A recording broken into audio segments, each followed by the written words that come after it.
Yo, what's going on, guys? Welcome back to a brand new video on the channel. Inside of today's video, we're going to be taking a look at a brawler which I thought upon, well, a couple of weeks ago, I thought this brawler was going to be pretty weak, and then recently it's been taking the meta by storm. Literally every single pro player is using it in competitive. It's either banned out or used pretty much all of the time. It's super OP brawler at the moment, and you probably don't expect it. So before we jump into it, make sure you're using a create code. That'd be greatly appreciated. And without further ado, let's jump right into it. Guys, to jump in straight into the brawler, which I think is incredibly broken. Now, I would actually put towards the top end of the meta. No, I literally did a ranking like a week ago, and I don't think I actually included Gus in here, but actually changing my mind, I think that Gus is 100% a top 10 brawler right now, and I would go as far to say even a top 5 brawler. Main reason being is because of his gadget, right? This gadget is insanely broken. That is the main reason why it is so strong.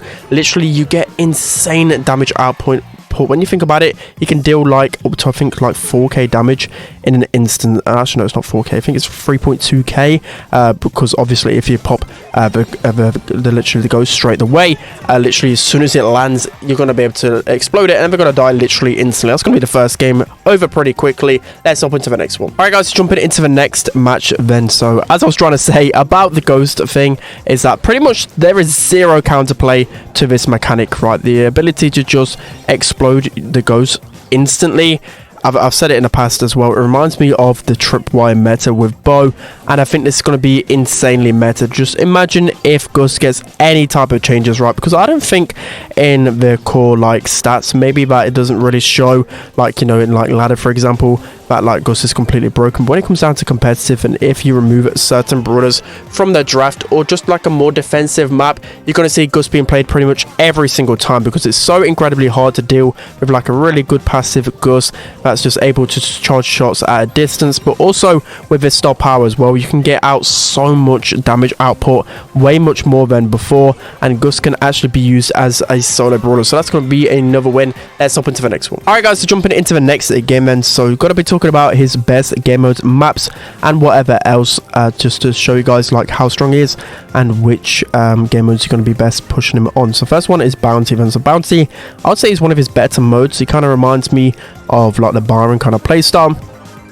play incredibly passive, and then once of course you get your either your super or literally one of the ghosts on the floor, you're going to make such good plays. So unfortunately Daryl just gets out oftentimes, so we should have probably got that ball out of that position. But one big weakness about Gus, which I've not mentioned just yet, is of course it's going to be the more tankier brawlers. Like, he's not going to be able to deal with the Poco double tank comps on his own.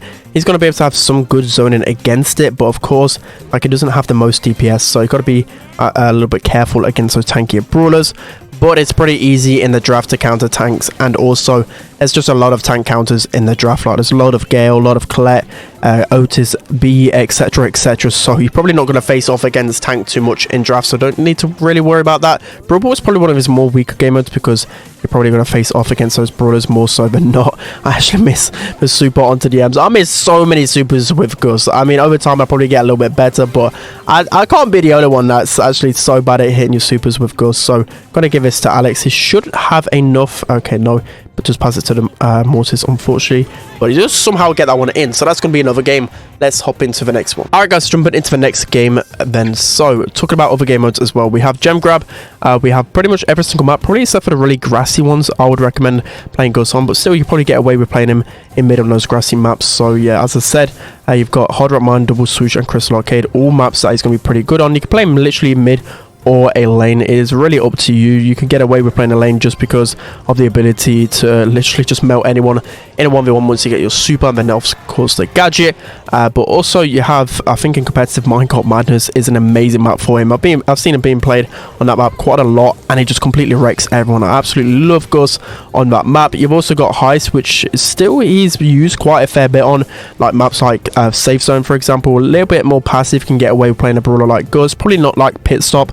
I'm trying to think of a bridge too far. I bet he's probably decent as a lane, but then again, you probably want a brawler that one gets a little bit more damage. That's going to be another win. Let's hop into the next one. Okay, so moving into the next game modes we haven't really talked about too much. Hot Zone is probably one of his weaker game modes. I've not seen him being used too much. I know he's used a fair bit on Open Zone.